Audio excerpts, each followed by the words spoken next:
Hello and welcome to the 1920 Video Podcast. My name is Brandt Goodman. And I'm Davey, Llamas. And in today's episode, we're going to be talking about our favorite films of 2023 and ranking our Best Picture nominees. But before we jump into talking about our favorite films, let's briefly discuss the films we didn't quite get to this year. So do you want to go first? Yes. I've got to say that I was really slacking this year on a lot of the Netflix originals that came out. Two of my favorite directors, David Fincher and Todd Haynes, both released movies through Netflix this year. The Killer for Fincher and May December for Haynes. And I just somehow never got around to them. And they're so accessible, you'd think.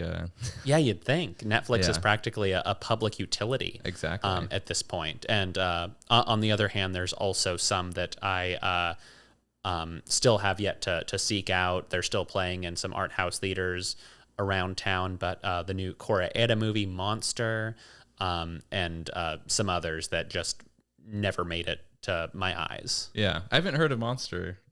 What is it? I honestly have heard very little about it either, and so I'm leaving it kind of a fresh thing. But Cora Eda is a Japanese director who's kind of a master of the just domestic melodrama, and he's kind of kept expanding over the last 20 years or so in terms of subjects that he's tackling. Shoplifters was a recently celebrated one of his. And so Monster, though, I've only heard rave reviews of. I'll have to check it out. But I haven't heard a synopsis, so. Really? Okay. Interesting. Well, cool. So some movies that I didn't quite get to this year, and these are kind of just were either lower on my list or just didn't quite get to. Didn't quite get to it on the AMC A list. So first is Blackberry with Glenn Howerton. Just a movie I wanted to see, didn't quite get to.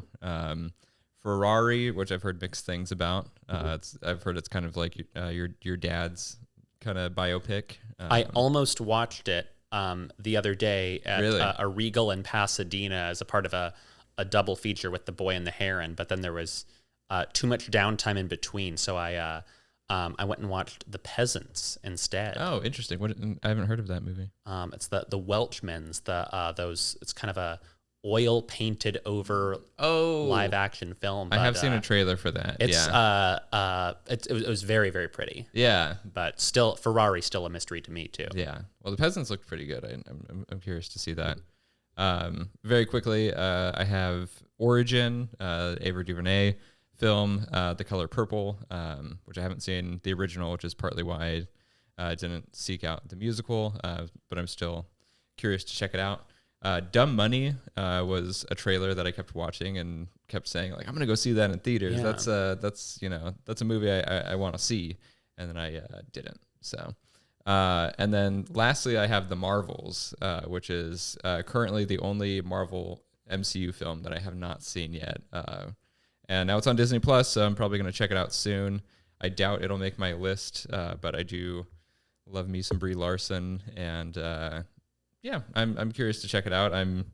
Everyone else is rooting for the downfall of the MCU, but I'm excited for the future. And they've had some duds and some stinkers, which I'll get to next on my next list. But I'm still hopeful for the future of Marvel, and that Deadpool 3 trailer. I mean, that looks pretty good. Maybe we'll have fun again. Maybe we'll have fun again in the MCU. So we're gonna briefly talk about our least favorite films before getting into our honorable mentions. So you had a couple that you wanted to talk about. Yeah, I think for me, a couple that just landed very poorly were The Flash, which has been much discussed, and then the other was Transformers, I cannot even remember the subtitle. Rise of the Beast. Rise of the Beast, there we go. But Beast I think Wars. The thing in common between both of those movies was having an intellectual property with a lot of nostalgia attached to it. The Keaton Batman in the case of The Flash, and the animated Beast Wars series in the case of Transformers, and just the inability to do any legwork to make that appealing to either mass audiences or diehard fans. Yeah. And so those, I believe that both of those ones failed to thread the needle. And while I do think there was some good franchise filmmaking this year, I feel like those two for me represented near the bottom of that. Yeah, I agree. Yeah, there are some great franchise films this year, and then there's also just pretty poor efforts. Which on my list I've got quite a few, but first I'm starting out with Wonka on my least favorite. And it's not a terrible film. It just didn't quite click for me almost immediately from the first second of the movie. I knew it was a musical going into it. But it just kind of rubbed me the wrong way. I think Timothée Chalamet is severely miscast as Willy Wonka, and I never quite got over that, unfortunately. I also have The Flash on my least favorite list, and and same with Wonka. I don't hate the film. It is a very mixed bag. There's some really good stuff in the movie that I enjoyed, particularly the plot with Barry's mom. I thought that was just a really good way to approach storytelling, emotionally, for that movie. But it's just a very mixed bag. It feels like Keaton's Batman is just kind of shoehorned in there and just there to draw ticket sales, but doesn't quite work for me completely. And then I also have Fool's Paradise, which is directed by none other than Charlie Day, who's a favorite of mine. I really love him on It's Always Sunny in Philadelphia, and I think he's a great actor. He seems like a really great guy. But this one, there's some good stuff. It's visually a pretty good looking movie. I really particularly liked the music in it, which I was a little surprised about. But overall, it's clunky. It kind of has little direction. It raises some interesting ideas and questions about Hollywood, but doesn't quite answer them in any real meaningful way. And overall, it's just a really clunky kind of film that you kind of regret watching, even though it's only 90 minutes.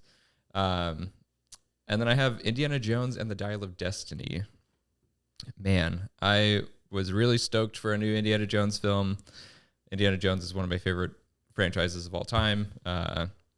Raiders of the Lost Ark is my favorite Spielberg movie, and this didn't quite have the heart or the real emotion that any of the Indiana Jones films have, and it's a really sorry excuse for an Indiana Jones film, in my opinion. I actually do prefer Kingdom of the Crystal Skull to Dial of Destiny. I don't think that's a very popular opinion.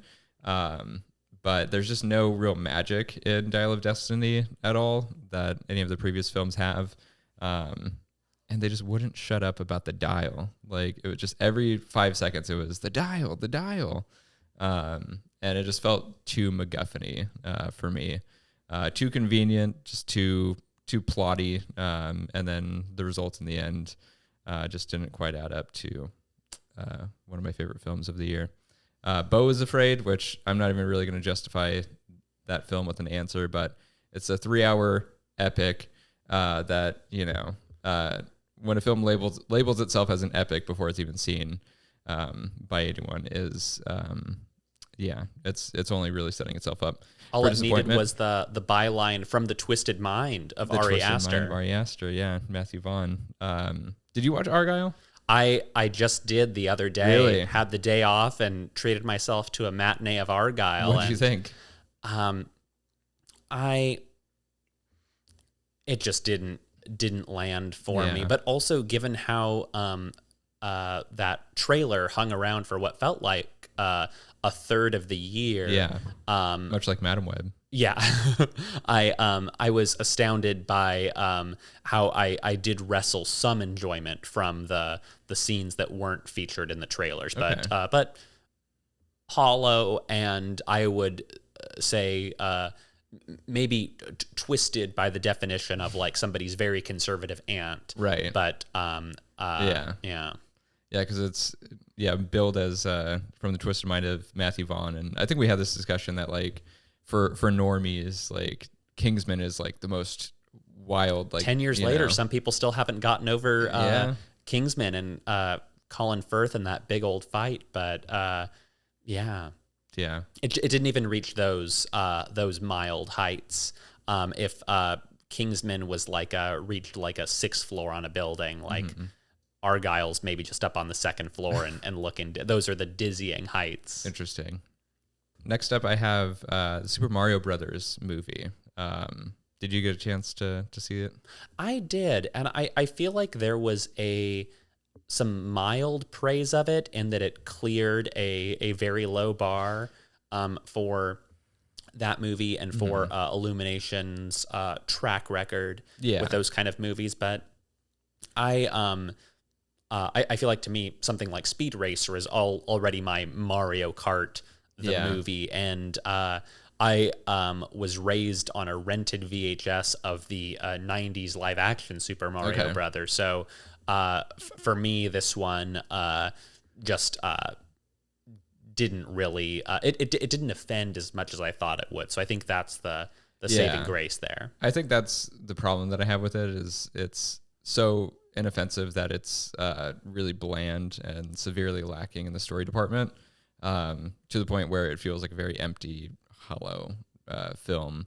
And visually it looks great. I think it served its purpose as a Super Mario Brothers movie, but I really wanted a little bit more, and Jack Black kind of saved the movie. I think without Jack Black's performance, I think it would be a very forgettable film. Charlie Day's more successful movie of 2023. That is true. I think they were in theaters around the same time. I wonder if his paycheck from being Luigi financed Fool's Gold. Maybe. Or Fool's Paradise. Sorry. Fool's Paradise, Sorry, yeah. Charlie. And then second to last, I have Ant-Man and the Wasp: Quantumania. Now, you and I are not Peyton Reed fans by any means.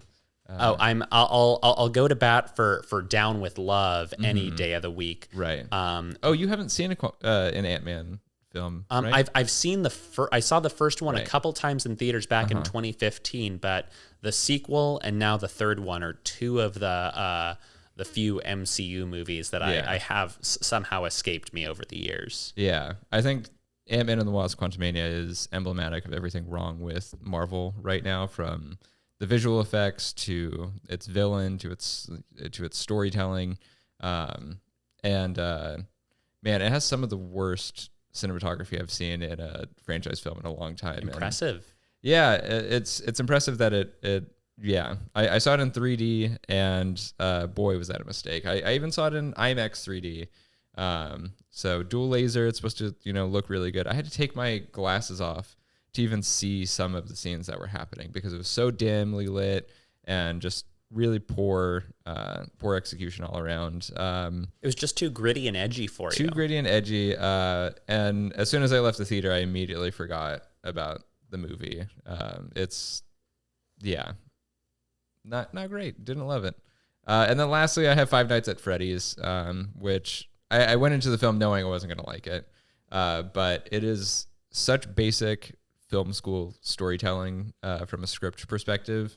But there's some really great animatronics, and some great costume design, and the production design is pretty good. But overall, it's a really boring, jump scareless even film that maybe in the hands of a better screenwriter could have been something. The trailer looked pretty promising when I first watched it, but it just didn't quite live up to it. I never played the game, so for any Freddy's fans out there, you may enjoy the movie more than I do, but just didn't quite make it for me. But yeah. So you don't have any honorable mentions, so I'm just going to quickly talk about my honorable mentions before we jump into our top films of the year not nominated for Best Picture. Guardians of the Galaxy Volume 3, Creed 3, Dungeons & Dragons, Scream 6, and Evil Dead Rise. So didn't quite make the list. Some big franchise films in there, but some horror in there, but didn't quite make the list, although I did enjoy them quite a bit. Yeah, I did not have formal honorable mention list, but looking at yours, I see that I seem to have omitted Dungeons and Dragons from my top 10 proper. Okay. And I would just like to say I thought that movie was just a little ray of sunshine. Yeah. And a delight. I think sometimes the blockbuster tedium sometimes makes us forget when something is just executed very purely and well. It's not a movie that reinvents the wheel, but it's so sincere and well acted and well actually told. Funny. Yeah. And the humor is character motivated. They aren't Right. just these cookie cutter jokes. Yeah. Like some writer came in, did a quick pass, and it's not a bunch of ADR jokes of people making wisecracks as they're like walking out of a scene. Right. So what would you replace out of your top 10? Oh, good question.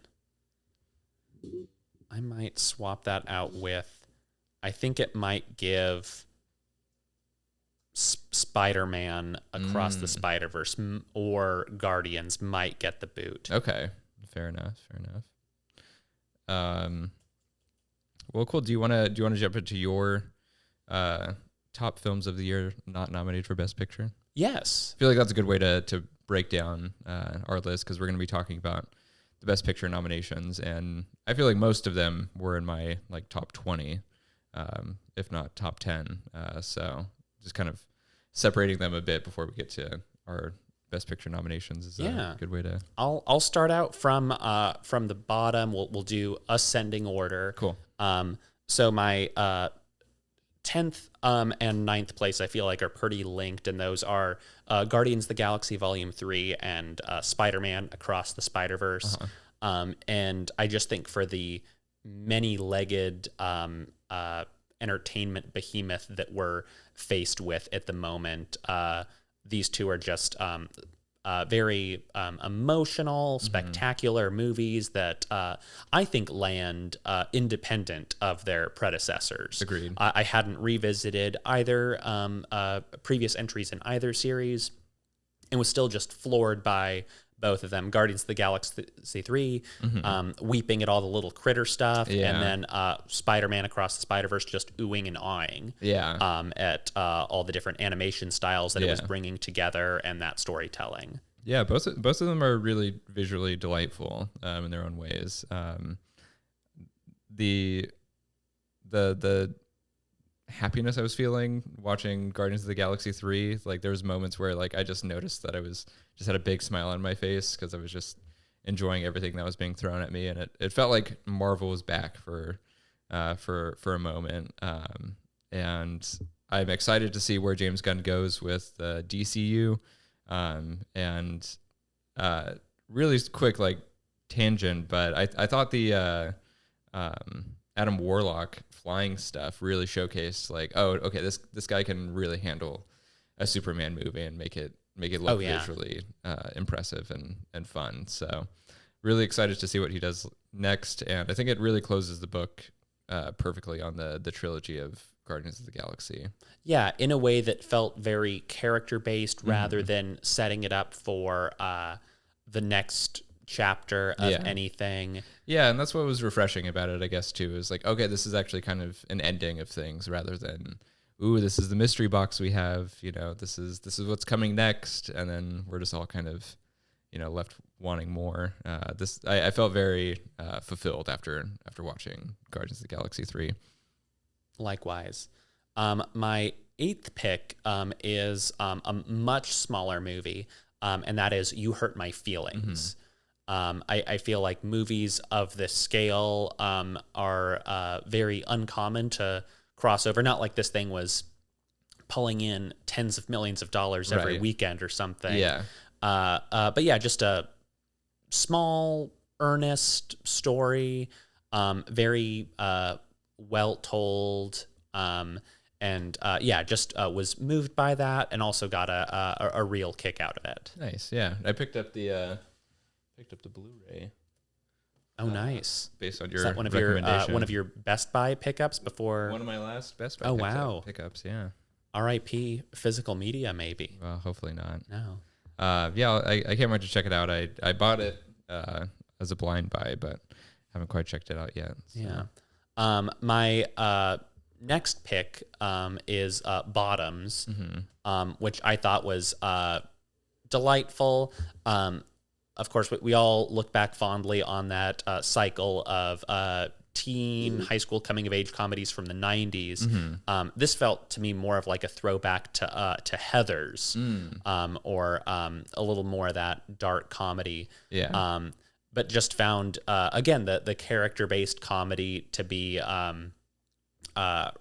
really fitting, and also just the absurdity of it. It didn't confine itself to our reality, right? Really. Yeah, which was, I think, jarring, especially like watching the trailer, and it looks kind of more grounded, kind of, teen high school film, but you get pretty used to it right away.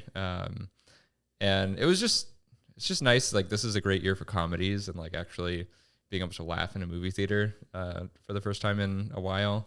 Because this and No Hard Feelings, and then you liked Anyone But You. I haven't seen it yet. Yes, that's I thought all three of those were emblematic of this return of this mid-budget rom-com to the big screen in a way where it really hasn't been, because we had that those years where the Apatow improv heavy raunch-com was really front and center, and I think that model has burned out a little bit, or we've been waiting to see what the next iteration of the popular comedy is, and I feel like all three of those represent a potential way forward. Definitely. I think it was this year, but Strays, did you you're a dog lover, did you I catch somehow Strays? didn't see that. I think I was maybe put off by rated R, these cute dogs. They're gonna make swears. But no, I somehow missed out on that one. Did you catch it? I caught it on Peacock, and it was just, I liked the director. It was kind of just fun to put on while I was cleaning up the house. But it was fun. There's some jokes that I was laughing at. But I think that overall 2023 is a good year for comedies, I guess, and soon enough we'll find out who would win in a dogfight, Strays or Arthur the King, starring Mark Wahlberg. Right. The dog movie of 2024. Yeah. We'll see a box office mojo versus. Yeah. Who will win? Next up for me after Bottoms is John Wick Chapter 4. And I have a confession here, as I talked about not revisiting either of the previous entries in Spider-Man Across the Spider-Verse or Guardians Volume 3. So my previous experience with John Wick is I watched the first 20 minutes or so of the first John Wick movie, found out that there's a dog dead in it, and immediately just stopped. And then I watched John Wick 3 for some reason. So Parabellum. Parabellum. So all that to say, I've seen the first 15 minutes of John Wick, all of Parabellum, and then this was my only other full-length entry in the series. And I just found it delightful in a colorful Looney Tunes kind of way. Every time Keanu is falling from multiple stories and then standing up, I was expecting some Roadrunner, Wile E. Coyote, boing kind of sound effects.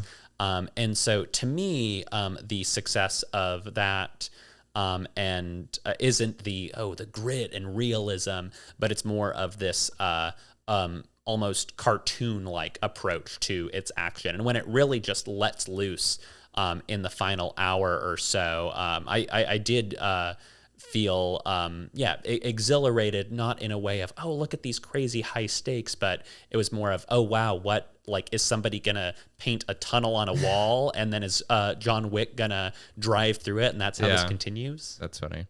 Yeah, I haven't seen John Wick Chapter 3 or 4, so between us we have the whole series covered. Yeah, we do. And I don't know why I've skipped on the last two, but it's not that I don't like the films, but I just have kind of skipped to my mind, I guess, while they're in theaters.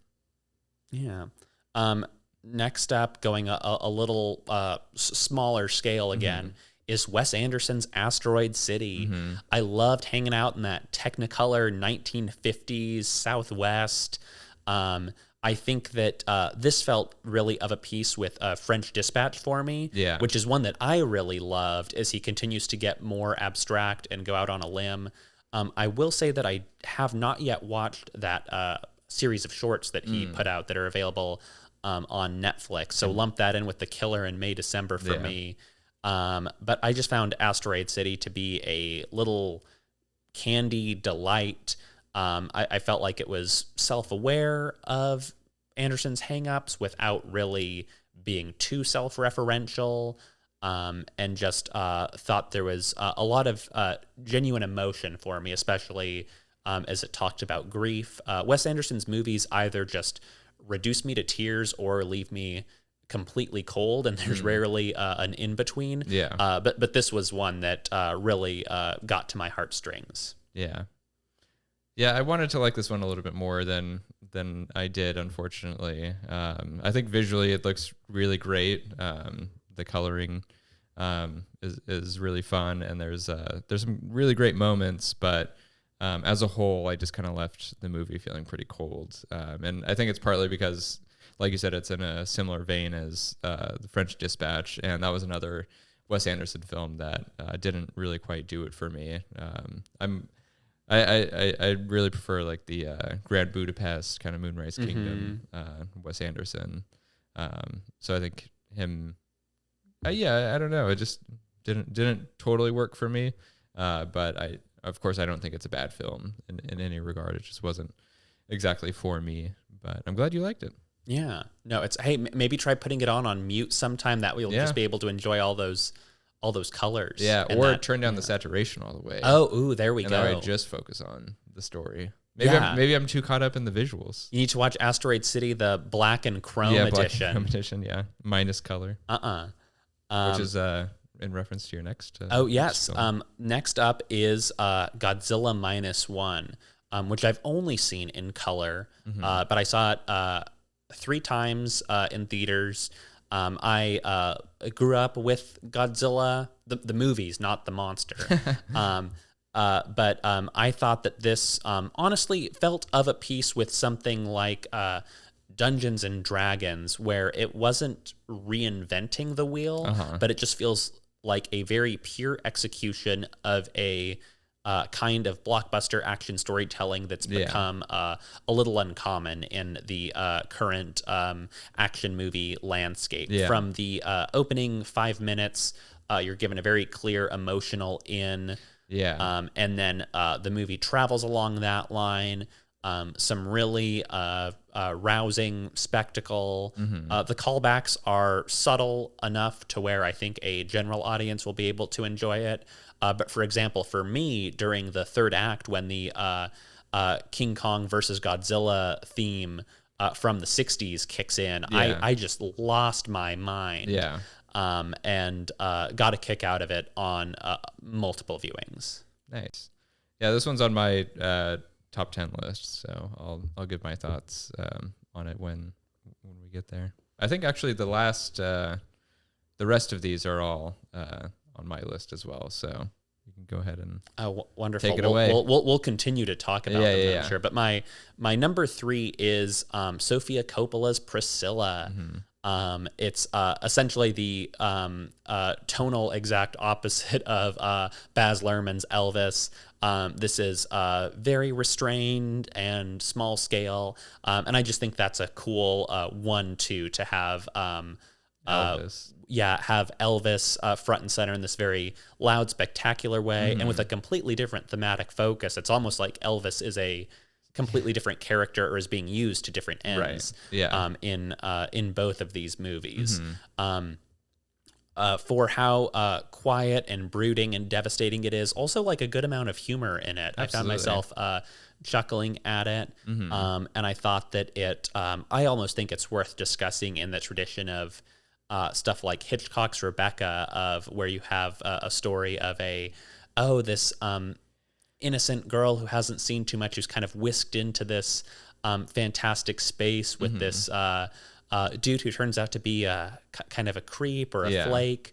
But I thought that, especially after Sophia's previous movie, On the Rocks with Bill Murray, was felt a small scale in a refreshing way, but this feels like a real powerhouse return to form for her. Agreed. Definitely. Number 2 is The Iron Claw. Oh boy. Yeah. Just again, not reinventing the wheel, but just a very convincing and heartfelt family drama. To me, too, when a movie goes to tragic places and when you have so much death and loss, there really has to be a reason for me to stick with a story like that. There has to be a love and compassion for the characters. And I think Sean Durkin and all the performers really bake that into this movie. And so you spend the first hour or so just really getting to know the characters and seeing everything that's at stake for them, what joy they get from the sport, so that when the tragedy does hit, it is earned, but there's also a certain light and hope to it. Yeah, absolutely. Yeah, I can't wait to talk about it more. Yeah. And my number 1 movie that I've now seen a grand total of 14 times in theaters is Hayao Miyazaki's The Boy and the Heron. Should be no surprise to anyone who's listened to our last episode. Oh yeah, the count keeps climbing for me. Yeah, by the end of this year, it'll probably be in the 50s. Oh yeah, it's Lord help us all when this thing comes out on home video. Yeah. You'll have a hard time getting me to you'll have to put this on in the background while we record, and then I'll come by. But maybe that'll be an episode. Yeah, it's just watch with us live while Davey predicts what or describes the scenes before they happen. I think I'm getting to a point though, because I know there will be a gap between its theatrical window and the home video window. So I'm hoping I see it enough to where gap? Right, unthinkable. Yeah. But I almost wonder if I'll be able to close my eyes and just play the movie back that way. But yeah, I find this to be a not just a greatest hits of Miyazaki's career, but a thoughtful look back at a lot of the storytelling elements that have gone into his work, and I'm very appreciative that it's still enigmatic and the meaning is a little bit elusive after these 14 viewings. I knew I was in a little bit of trouble with it, where a couple of viewings ago, a friend asked me, so can you describe to me the plot of The Boy and the Heron? And I paused for a good 30 seconds and kind of collected myself, because it is really a hybrid of a coming-of-age tale that feels very grounded at first. And then the back half is just very classic Wizard of Oz. Yeah. This one is actually my number 10. Oh, wow. Hey, perfect transition. Yeah, there. Actually really great. So I didn't grow up a Miyazaki fan, and I've been slowly working my way through his filmography. And there's a few films that I really do love of his, and so I was really excited to see a new Miyazaki film in theaters for the first time, and I was a little disappointed, just a little, and part of it, I think, is having an asterisk on my ranking is because I've only seen the sub version. So I think the first viewing was more about comprehension rather than kind of feeling the emotional beats, and I was more worried about whether I was getting the film through subtitles and just focusing my attention on the story. Where it would be nice to go through another viewing and kind of experience the film in English language, and also be a little bit surprised by some of the vocal performances that I've heard such good things about. Really want to hear Robert Pattinson's Heron. I've heard nothing but good things about that. But mostly from me. Yeah. But having seen I've seen the subtitled version twice, Okay. and then the dub a dozen times. Mm-hmm. But to me, there's usually the way that it works is the direct translation of the Japanese into subtitles often tries to preserve some of the ambiguity, and then the dubs oftentimes erase that and kind of spell things out a little bit more. Right. But having watched these back to back and kind of bookended with each other, there are times where the dub kind of maintains or even introduces greater ambiguity to certain lines. Interesting. And so I also think, just great performances all around. And for me, one of the big things with enjoying a Ghibli movie dubbed is I know that that's the way I originally experienced a good amount of them while I was growing up. And seeing it on the big screen, there's also the added benefit of, your eyes don't flicker from the bottom of the screen to the top, which is only really a problem if you're sitting front and center. But well, I was in an IMAX screen, wow. so jumping my eyes from the text to the screen was a little jarring at some point. So, but that to say, there was quite a few things from a story standpoint that really resonated with me, and I think on another viewing, I'll be able to feel those emotional beats a little more now that I'm not focusing on comprehending the film. That to say, I do think it is sort of a very messy film tonally, and raises some questions that it doesn't quite really answer, and I think that's by design. But visually, there's some really great moments. It does feel like a quintessential Miyazaki film. He's got a lot of his little creatures, and does feel very Ghibli. So so that's my number 10.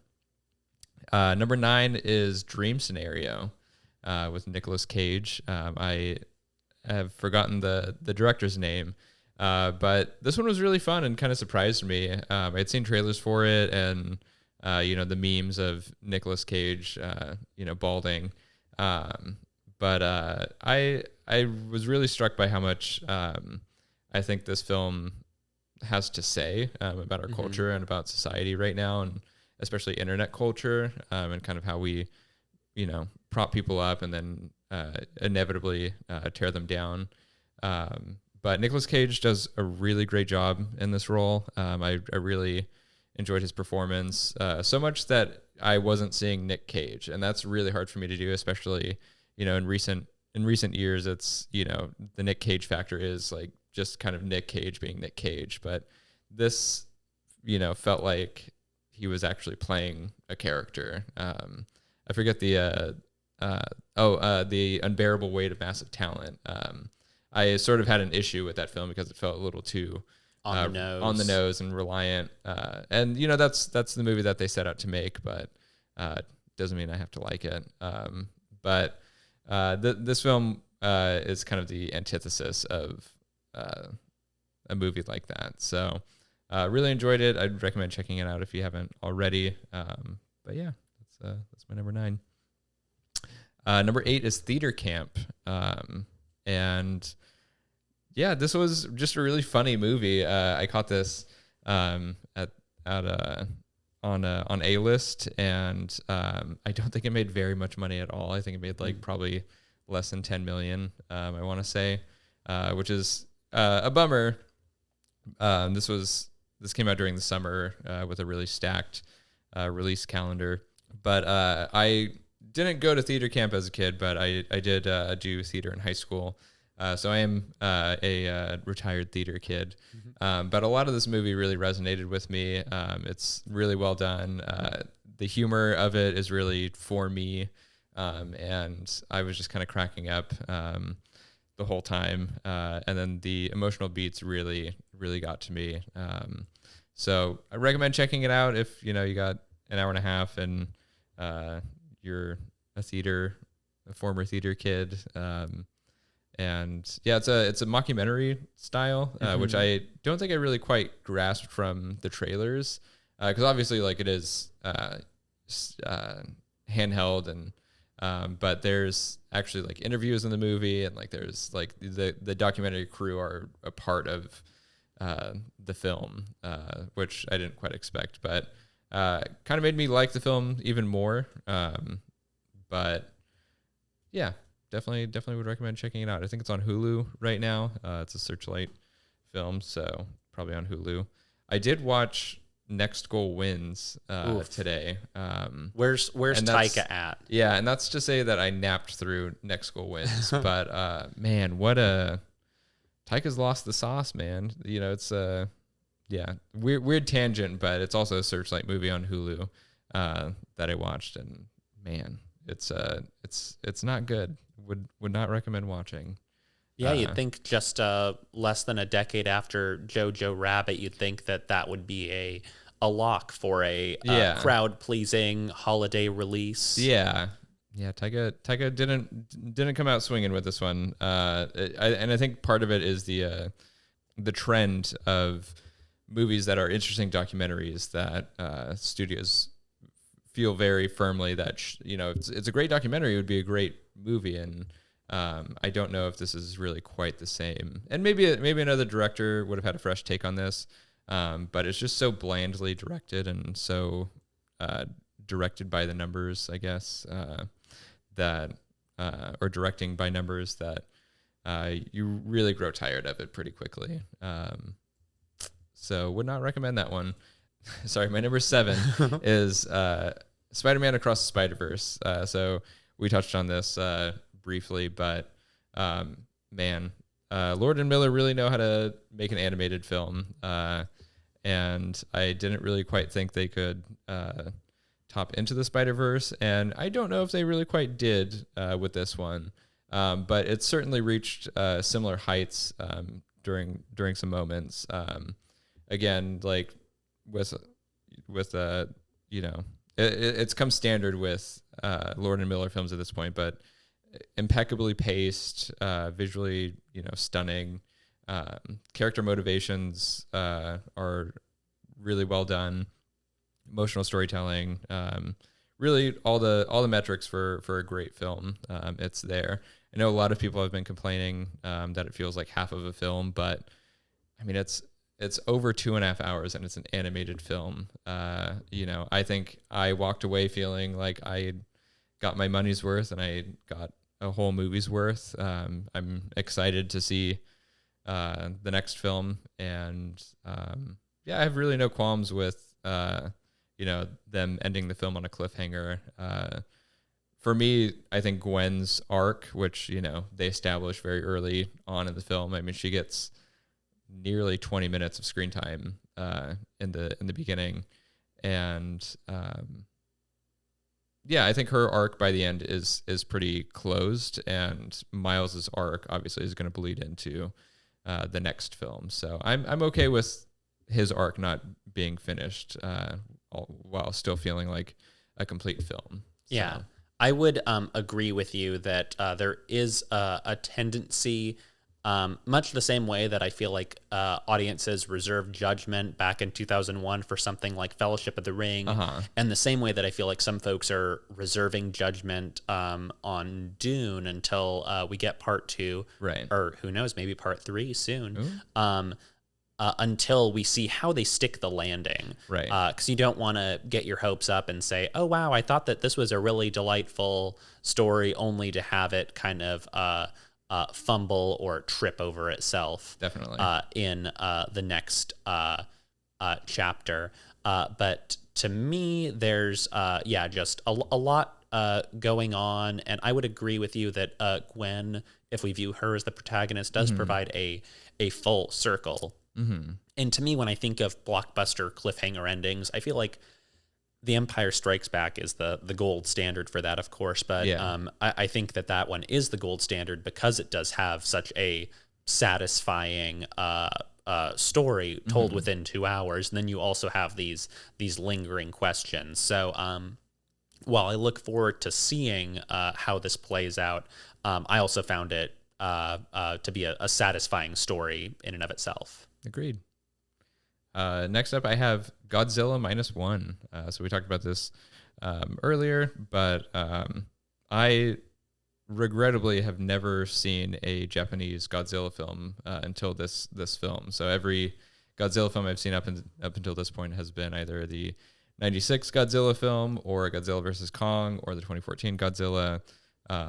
So this was refreshing to say the least. I really agree with all the points you made during your segment. So I really have nothing to add other than I thought it was a great film, and I look forward to watching more Japanese Godzilla films. I actually own Shin Godzilla, which the director of that made Evangelion, which is one of my favorite TV shows. So really right up my alley, and I can't wait to watch that one and talk about it. Before Neon Genesis Evangelion contributed to Hayao Miyazaki's second film, Nausicaa of the Valley of the Wind. Oh, I didn't know that. Yeah, Wow. he worked on that, the god beast critter that shows up at the end of that, and also provides the voice talents of the lead character in The Wind Rises. Wow, I didn't know that. Yeah, so Ono and Miyazaki, they're linked. Wow. Yeah. Yeah, they have a very different approach to storytelling. Oh, yeah, near opposites. Yeah, but that's interesting that they found a way to each other. Mm-hmm. That's cool. I didn't know that. Next up, I have Priscilla. Man, what a lovely film. I mean, from the opening all the way to the end of the movie, I was enthralled in the visuals. Kaylee Spaney, I forget how you say her name. Kaylee Spaney. Really great actress. She honestly, like, maybe should have been nominated. I really enjoyed her performance. Jacob Elordi, great job as playing Elvis. I think he embodies the role of Elvis better than Austin Butler. Just from a physicality standpoint, it was a lot easier for me to see him as Elvis. That is an issue I have with the Baz Luhrmann Elvis film, is that I don't really quite see Austin Butler as Elvis. But I like him enough to where I want to believe him, so I'm kind of there for the ride. Mm-hmm. But overall, I liked it a lot more than the Elvis film. Beautifully shot. The music selection I thought was wonderful. I've been meaning to go back and listen to the soundtrack, but no Elvis songs, but they really pulled it off. And, you know, by the end of the film, it's really powerful, and I was just delighted by it. I saw a really late show of it, but kind of just really was inspiring, and it was really great to see Sofia Coppola, bring out another great film into her filmography, because I feel like she's been kind of wandering or searching for her next big thematic focus. Right, and I think she definitely found it with this film. Oh, yeah. Definitely. This is an exciting one for me. Mission Impossible: Dead Reckoning, Part 1, but no longer Part 1.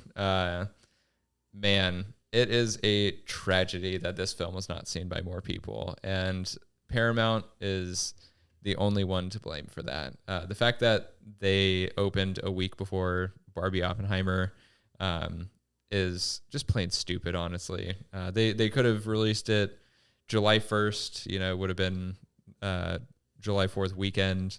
Got all the dads out. This should have been a home run success after Top Gun Maverick. But release date aside, this is a great film. And Mission Impossible Fallout was one of my favorite films of 2018. Sounds right. Fallout was one of my favorite films of 2018, and I was really looking forward to this film. It delivered in every single regard. I think it's just a hair behind Fallout in the series for me. But this is a series that I love and adore, and I am so glad that we got a 7th film, and we're going to be getting an 8th film soon.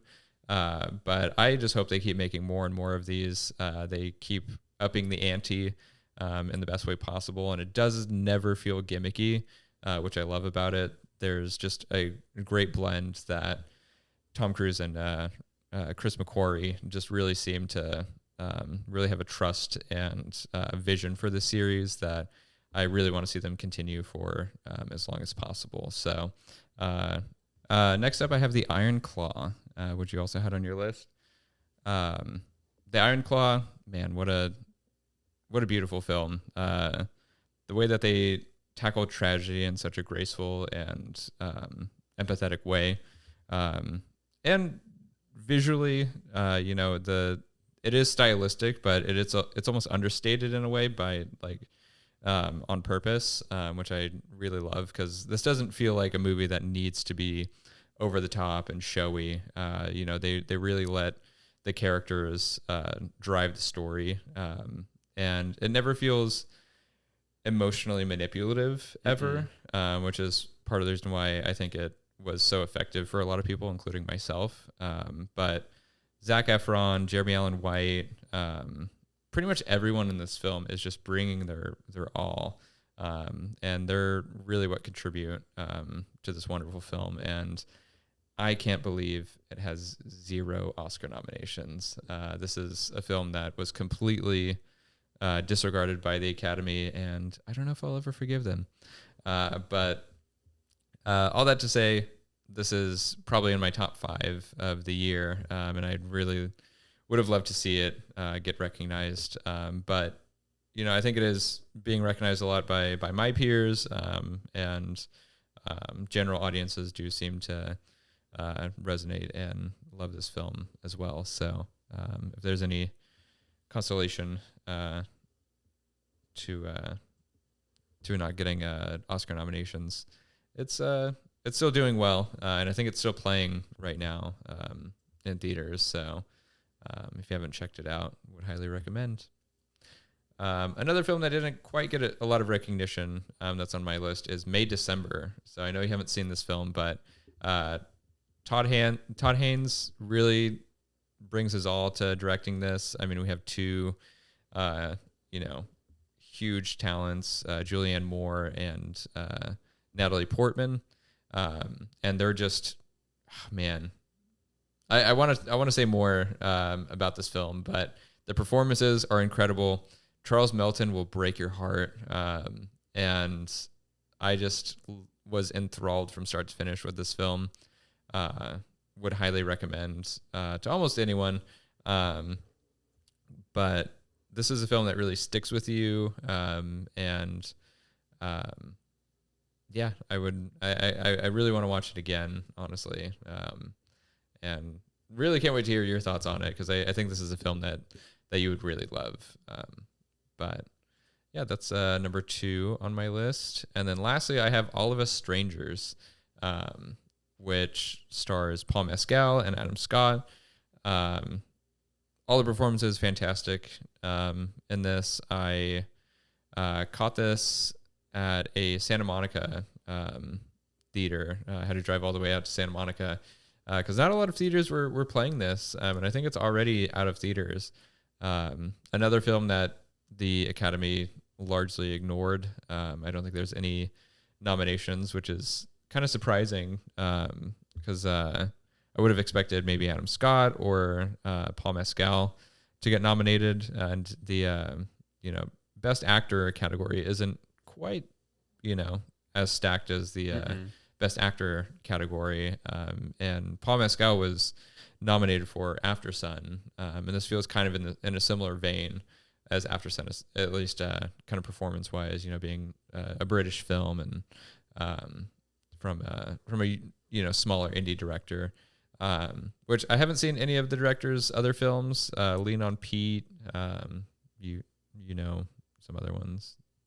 What else have they done? Oh, did he do Weekend? Is that one of his? I'm not sure. I even forget the director's name. Andrew Hay? Yeah, maybe. Or I could be misremembering. Hayes.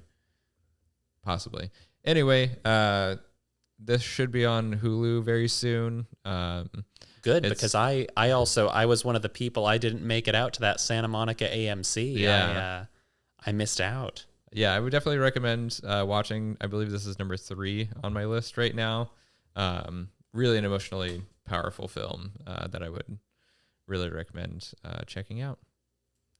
So I think it's time for us to finally move on to our Oscar Best Picture nominees, because there's a lot of films on this list that we've omitted because they are nominated for Best Picture, and we wanted to, keep it fresh. So do you have a ranking you want to share, and then we can kind of go through each film? Yes. Or do you want to just kind of blanket talk about each film? I can just quickly read off mine from 10 up to 1. Sweet. And I'll preface that by saying I thought that this was a particularly strong year. So for me, these are separated by mere degrees and decimal points. Yeah. And even the worst is worst in large air quotes. Yeah. For me. But all that to say, 10th place for me is Maestro. Yeah. Same. Moving up from there, American Fiction in at number 9, Past Lives at 8, 7, Zone of Interest, 6, Poor Things. That's pretty low.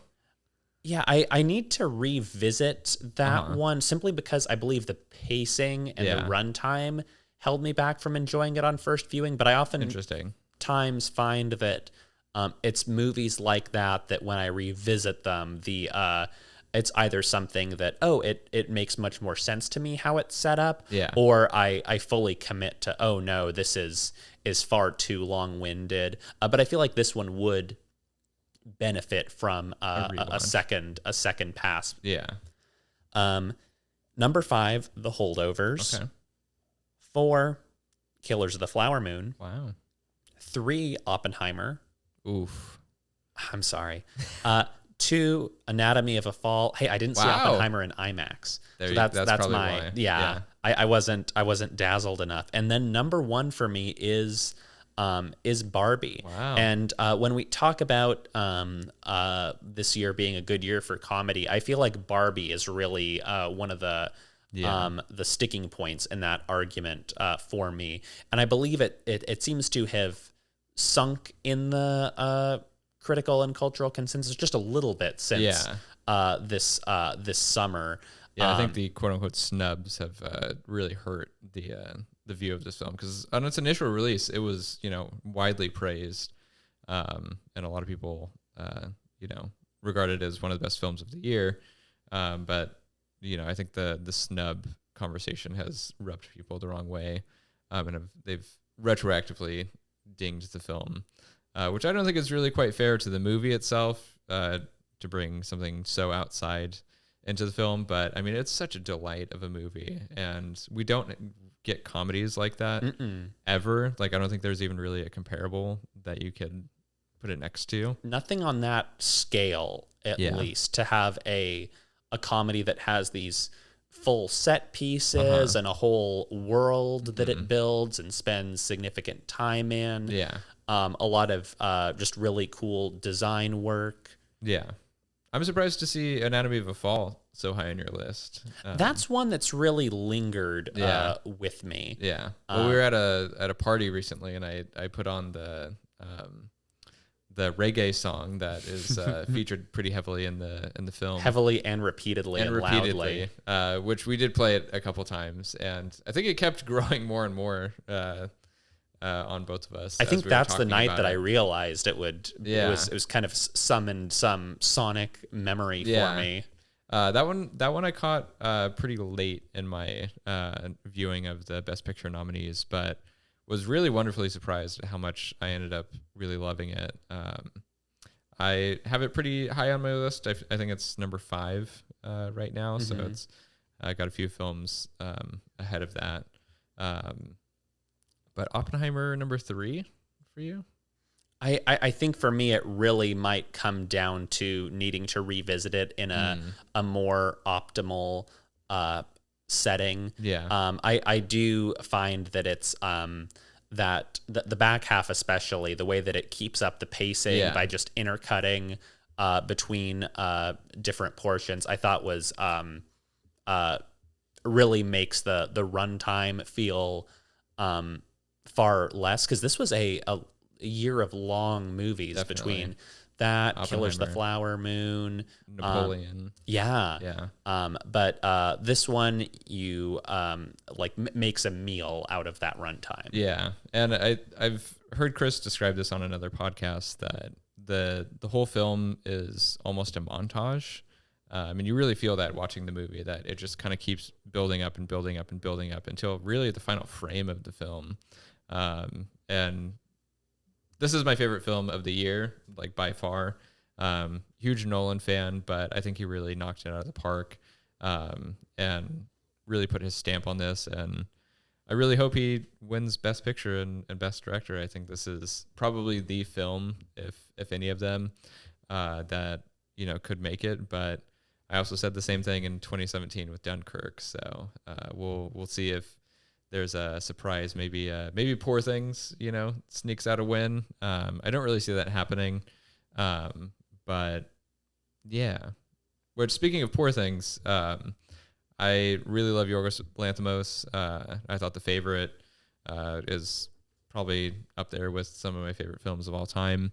And Emma Stone is just wonderful as Bella Baxter. I was really enthralled with the world.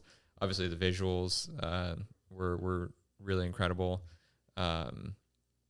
But I'm just really excited to see Yorgos do more studio-backed films. I feel like he's become less of an indie director and more of a studio director, and he keeps getting better, in my opinion. So I'm just really looking forward to what he does next. But this is a film that I think we'll be talking about for a while. But yeah. Yeah. How about you? How do you rank these 10? Ooh, okay. So like you, number 10 is Maestro, which I think we talked about. Maestro. Well, this you hadn't seen it. Yeah, so I hadn't at the seen it time. when we talked about who the next Spielberg is. Yeah. And to briefly get into some light criticisms of Maestro, I found that it just wasn't firing on all cylinders. The performances I thought were great, particularly Carey Mulligan. Yes. Like it is her film. Like it is her, vehicle. But I think because this is a movie that does black and white to color, changing aspect ratios and things to indicate the setting. Yeah. And I just feel like I've seen that done in a far more committed thematic ways in other movies. Most recently in Living with Bill Nighy, which seeks to recreate that kind of post-war English setting and feels like a Technicolor film from the late 40s or early 50s. Yeah. Or you even have Danny Boyle's Jobs from Steve Jobs. Steve Jobs. Not Ashton Kutcher. Yeah. Michael Fassbender. I am sorry. Where you use different film stocks to communicate different things about setting. Yeah. And so for as big of a movie as Maestro was, I felt like it was phenomenal performances, but it just didn't build to much more than that for me. Yeah, it really doesn't live up to its own expectations in a way of being that type of movie. And it's honestly quite sad because when I saw the trailer initially, I was really ready for it to be one of my favorite films of the year. I'm a Bradley Cooper fan. I do enjoy A Star Is Born, but this one was just severely lacking in some areas that just kind of felt like it was riding on its own. It felt a little safe in terms of focus compared to, because it felt like A Star Is Born captured the zeitgeist of young and old and was widely discussed, whereas Maestro feels like something a little safer, played toward the establishment. Yeah, it definitely feels Oscar baity, and I think that's why people had such a negative reaction to it, which I definitely don't blame them. I don't think it's as bad of a film as people want to say it is, but it certainly is the worst on the Best Picture nominees, and didn't even really quite make it into my top 20 list. So, and then next up I have Past Lives, which is a strong directorial debut by Celine Strong, but it just didn't really quite grab me as much as I wanted it to. There's some other films that have come out in the past few years with sort of similar takes, like The Farewell. That was one from like 2018, 2019, I want to say. I think it was 2019, that was largely ignored by the Academy. But this one, it brought up some really great scenes.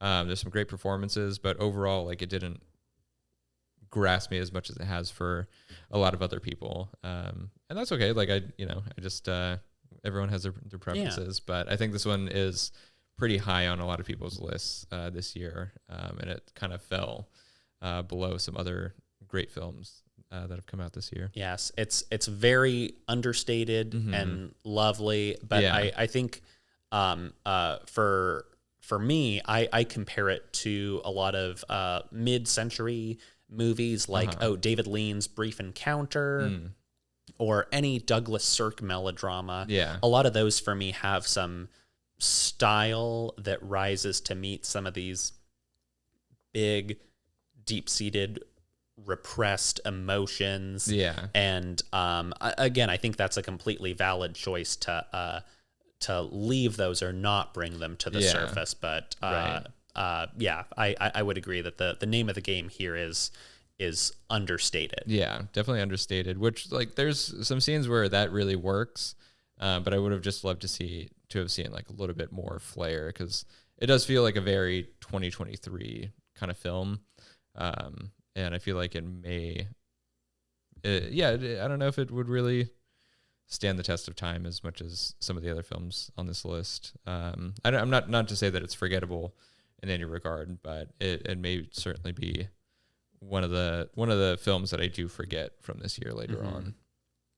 And then I have American Fiction, which I really like this film. I think the performances from Jeffrey Wright and Sterling K. Brown, and it was funny. I thought it has a very specific point that it's trying to get across, and it does it really wonderfully without, I think, offending its audience.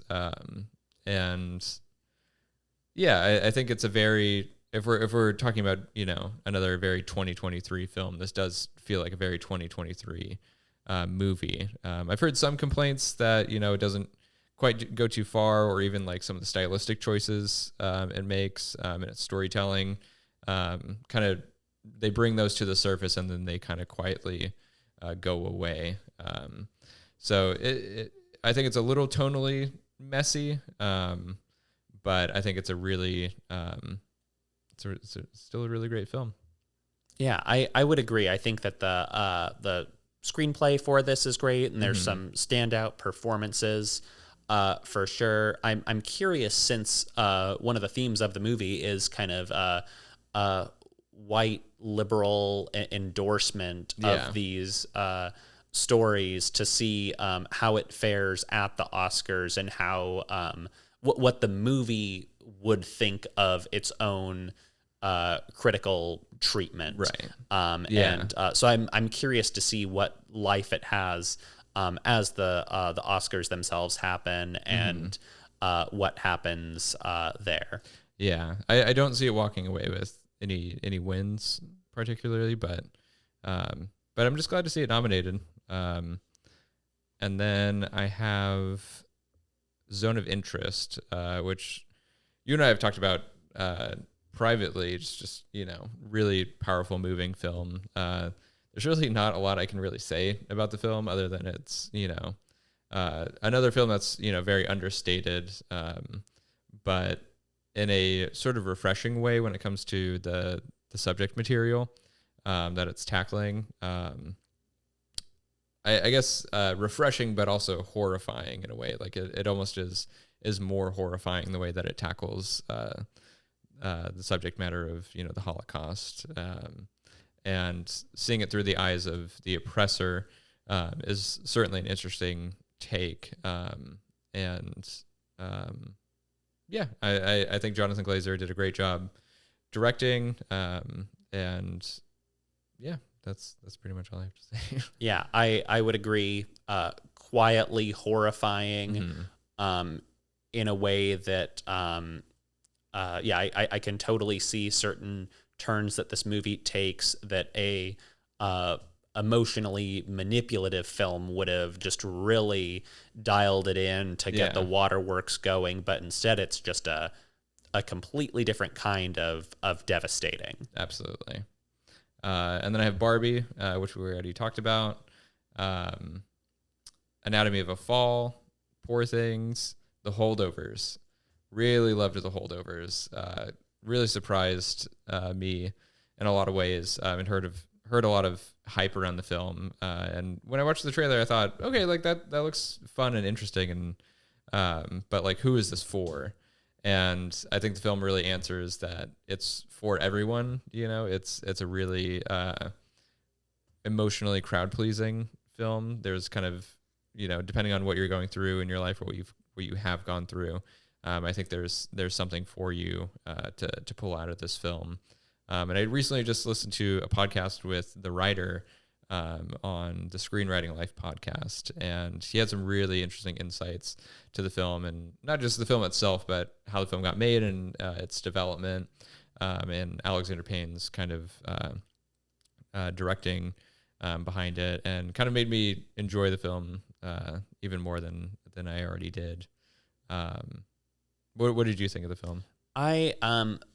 One thing I would say is that I know it's set in the early 1970s, and a lot of folks were talking about, oh, it looks like it was shot in the 70s. Yeah. To me, though, it felt less like a Hal Ashby comedy, and more like a mid-budget 90s dramedy, in a way that I think You Hurt My Feelings from my favorites list also felt like. And I would agree. It just has between its the three most central characters has just a very like pleasing set of emotional story beats. Yeah. And just very warm and affectionate movie. Yeah. And I do think it, but between those three performances and those three characters, there is something for everyone there. Definitely. And so I've seen this one twice, and both times it never goes all out for the provoking the waterworks, or it's never like goes for any like cheap moments. Yeah. But just feels that's like, what I love about it. Yeah, just feels like life. Mm-hmm. Yeah, it's really beautiful in that way. And then number 2 is Killers of the Flower Moon for me. I did not feel the runtime for this film at all. But man, what a powerful story, and how horrifying, and the fact that this is, you know, a part of our history that I certainly never learned in school. You know, this sort of massacre that went on, you know, into the 20th century. But you know, I thought it was really empathetic, and visually, you know, I love that, you know, Martin Scorsese, as old as he is, he's still trying things visually and stylistically. That is just, you know, really great to see that some directors are, you know, going into their 4th or 5th films, and it feels like we're just getting, you know, repeats of the same style and flair. But, you know, this is Martin Scorsese's probably like 40th or 50th film, and he's still trying new things. So got to give it to the guy there. And then lastly is Oppenheimer, which will always be my number 1 film of the year, and the king of 2023 for me. But yeah. No, it was again overall just a very strong year. Yeah, I think, you know, I can confidently say we're back. You know, I feel like feel like an Oscars race hasn't been this kind of stacked since like 2019 pre-COVID. Yeah. So it's nice to feel like we're finally back to a proper Oscars race, where I feel like the last couple of years it's almost had to have been like an asterisk of, oh, this is the COVID year. Yeah, like, oh, don't worry, we're getting everything back up and running. Yeah. Like this page will be viewable soon. Right. And to me, I think another big distinctive of this year is that I believe this was the first year in half a decade or so where Disney and its constituents weren't the highest grossing ones of the year. Yeah. And we had this summer that was dominated by Original movies filmmaking. stuff that I feel like we haven't seen since the early 2000s or so. And I just found that very refreshing. And to me, if I were to ascribe any kind of character to this year and its nominees and just all the films that came out, it would be looking to the past in a lot of ways, both looking back to, those 90s mid-budget melodramas, or looking to past iterations of comedy and coming up with new interpretations of those. Yeah. No, I completely agree. I'm really excited for the future of filmmaking and seeing what we get this year in 2024. So yeah. Hey, we're off to a good start with The Beekeeper. We're off to a great start with The Beekeeper, Argyle, and Madam Web. But yeah, I think that kind of wraps up our conversation on last year's films. But yeah, also one last note. This one somehow escaped me. I don't know. I'm sure it's out of theaters. I'm sure you could find it streaming or available to rent. But Robert Rodriguez's Hypnotic feels like his pass at a Christopher Nolan movie. Yeah. So it's not Oppenheimer, but it's got Ben Affleck. And it's a fun ride. So check it out. Yeah. Hypnotic. Awesome. Hypnotic. Awesome. Well, thank you so much for listening to the 1920 Video Podcast. You can follow me on Instagram at Brandt Goodman. I'm also on Letterboxd at Good Spaceman. Do you want to plug your socials? Hit me up on the socials. I'm at Davey Llamas on both Instagram and Letterboxd. Awesome. Next week we'll be discussing underrated films of the decade. So tune in to that episode if there's some films that have been overlooked of the past decade that we might be talking about. Please make sure to rate and subscribe to our podcast, and thanks for listening.